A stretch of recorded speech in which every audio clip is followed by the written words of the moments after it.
Hello, everybody. We are going to see next part from our cost accounting, that is material cost. Friends, when we say material cost, let us see what is mean by it, what it includes, and what it is related with.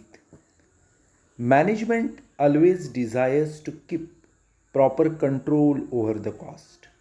Generally, cost of material is the major part of total cost of a product. Therefore, materials management become more important. For materials, there is one similar term which is used is known as stores, STORES. However, stores include not only raw material but tools, equipments, spares, oil, lubricants, etc. Inventory is also another term we use for material. What it includes?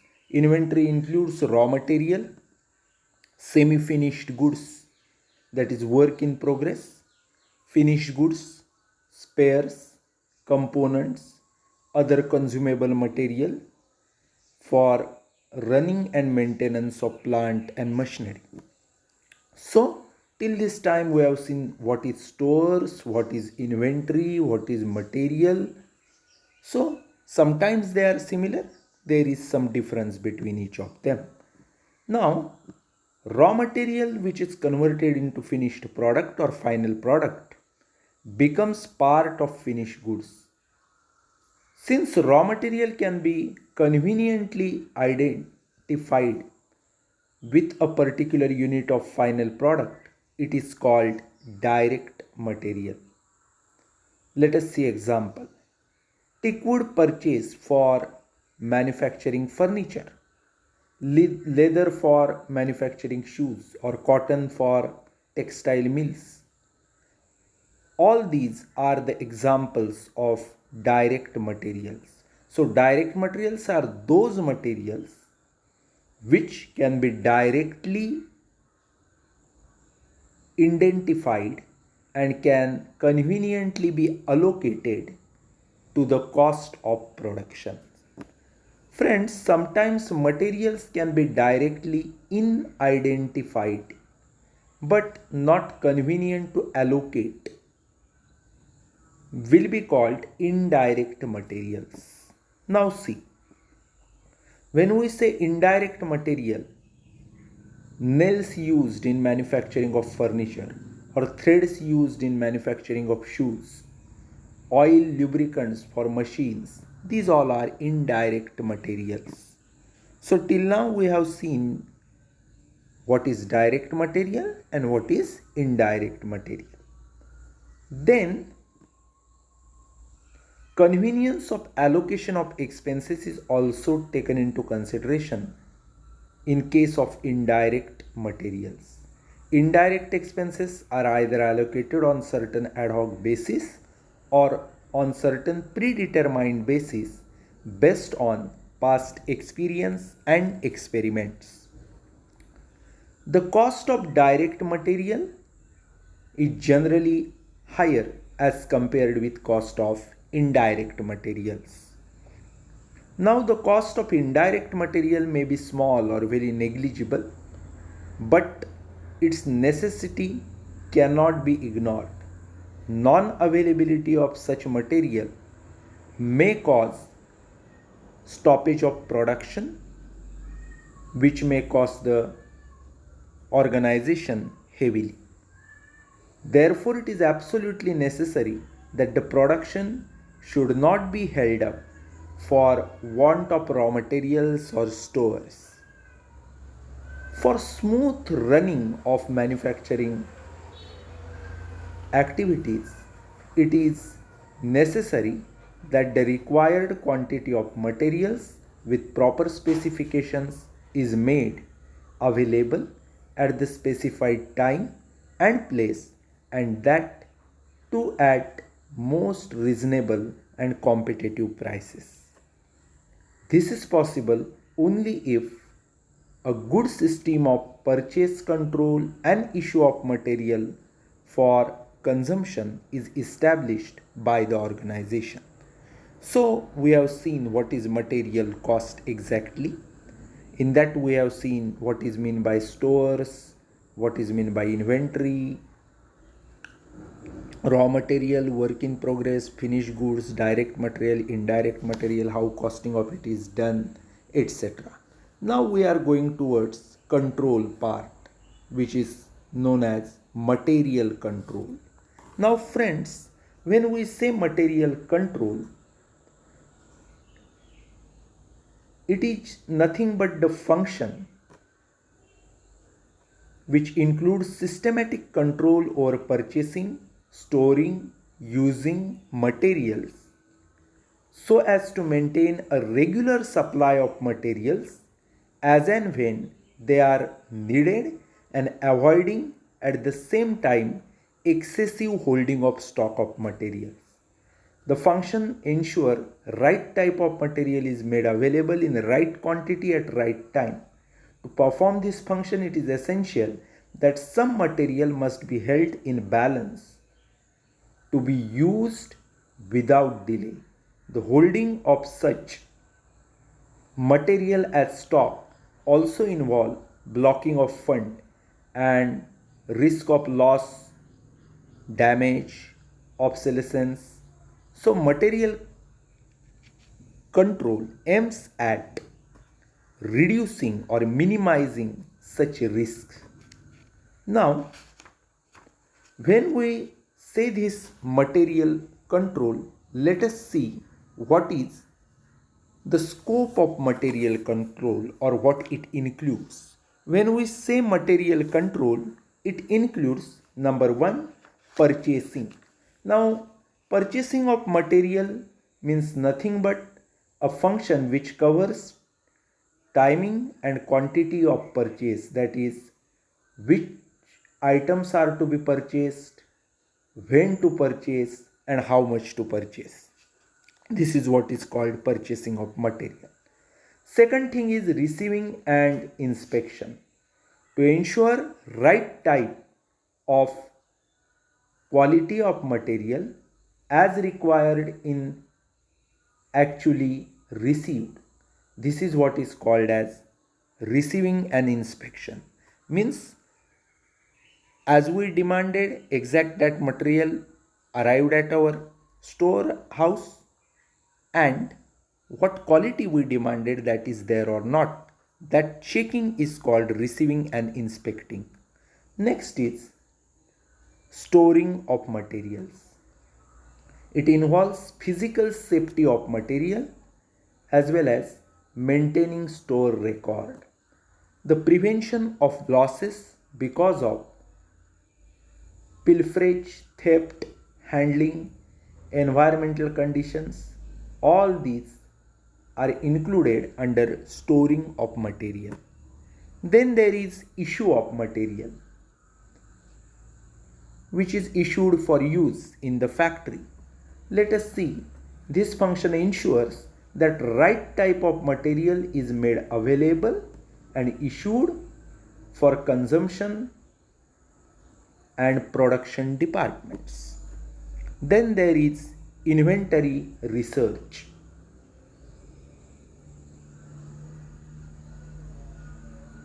Inventory records. Now when we say inventory records, what it includes?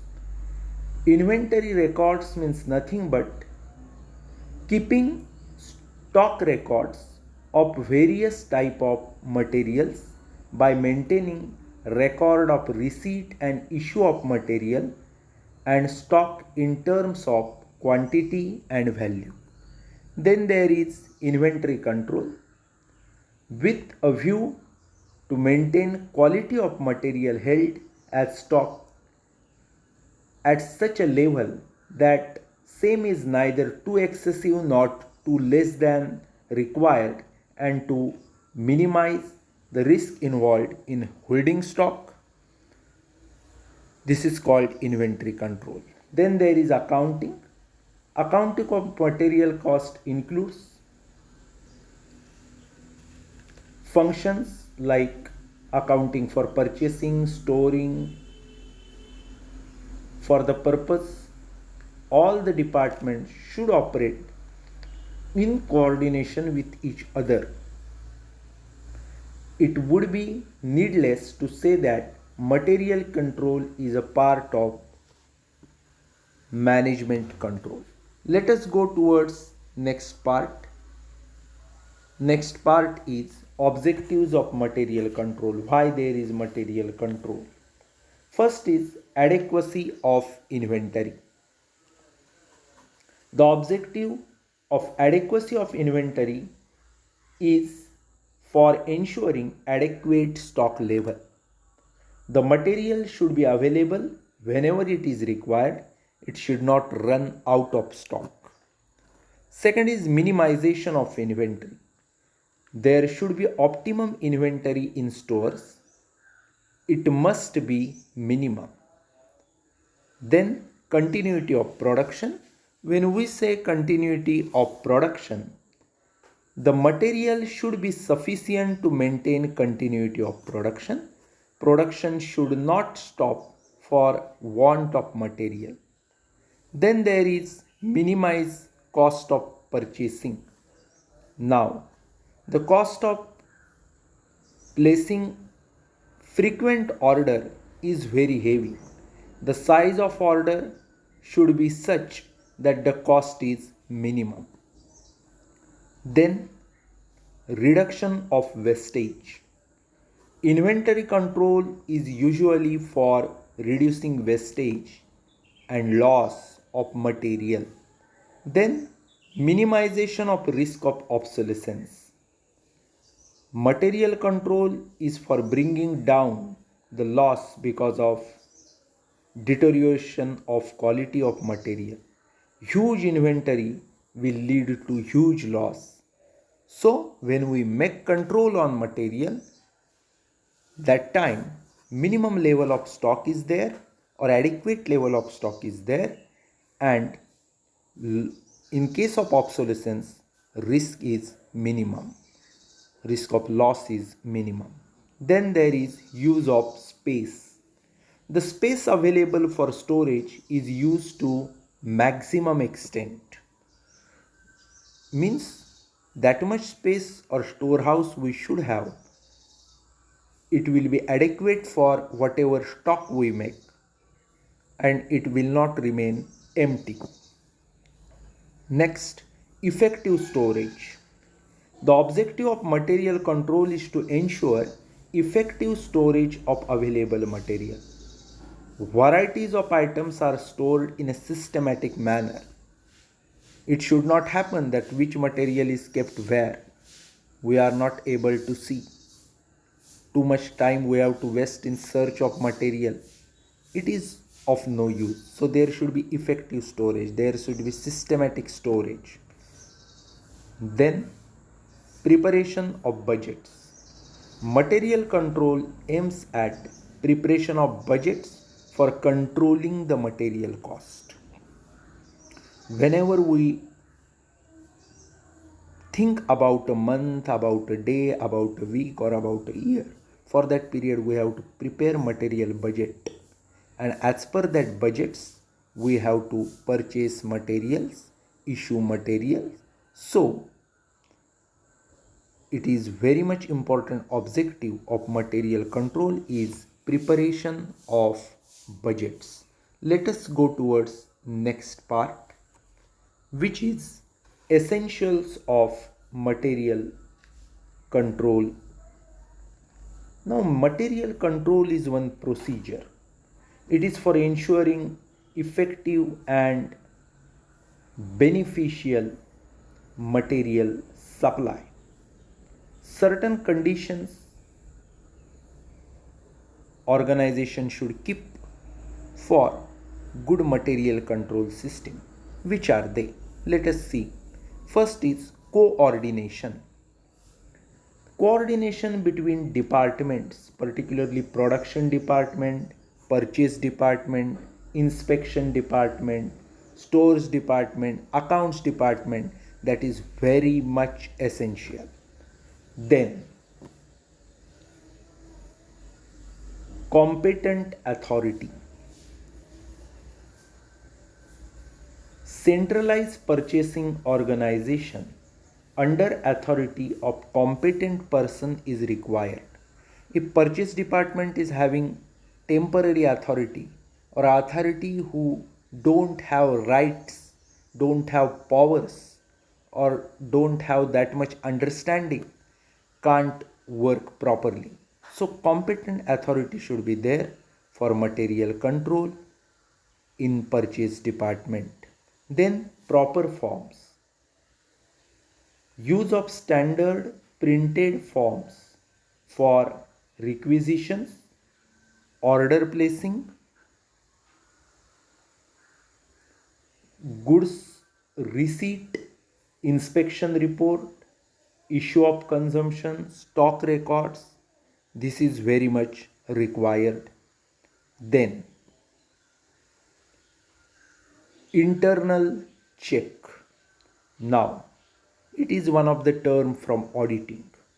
Internal check is nothing but keeping check on work of particular employee by some another employee indirectly.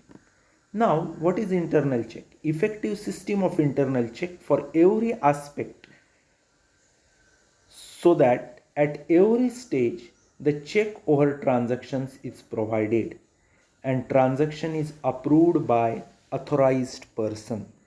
Then storage. Proper storage of all materials should be there. Means it should be secured. Warehouse should have that much security. Systematic storage should be there. All this is essential. Then stock taking. System of perpetual inventory recording stocks after every transaction is very much required. Then reporting. Regular report on quantity and value of receipt and issue of stock is very much required, because how much is received, how much is issued, how much is there in stock, that competent authority should know. Then reconciliation. Reconciling reports with corresponding accounting records is very much required. What is actual stock there? What is reported? How much is recorded in account? All that should be reconciled with each other. That is very much essential. Now, in this particular lecture, first of all, we have seen what is meant by material cost. Secondly, we have seen what is meant by material control. Then we have taken a bird's eye view towards what is the scope of material control. Then we have taken a small review about